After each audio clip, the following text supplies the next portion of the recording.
මේ තමයි තිප්පිලි. හරියට බුලත් කොලේ විදිහමයි. තිප්පිලි වර්ග දෙකක් තියෙනවා. හරි සුවඳයි මේ කොලේ කඩලා ඉඹලා බැලුවම හරිම සුවඳක් තියෙනවා. තිප්පිලි වර්ග දෙකක් තියෙනවා. එකක් ගස් තිප්පිලි අනික වැල් තිප්පිලි. මේක තමයි ගස් තිප්පිලි. මේ බලන්න.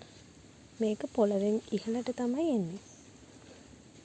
වැල් තිප්පිලි එහෙම නෙමෙයි. මොකක් හරි ආධාරකයක තමයි යන්නේ. මේ කුඩා අවදීදී කරල් වල හැඩය. ඒ වගේම තමයි මේවා පැහිච්ච කරල්. මේ කරල් එකතු කරලා කඩලා එකතු කරලා අවුවේ වේලන්න ඕනේ. මැද පවනේ වේලා ගත්තට පස්සේ අපිට කැස්සට ඒ වගේ දේවල් වලට උගුරේ තියෙන සෙම වලට ඒ වගේ දේවල් වලට ගන්න පුළුවන්.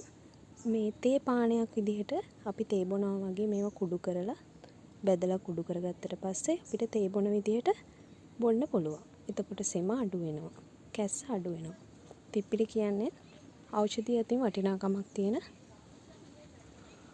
ශාකයක්.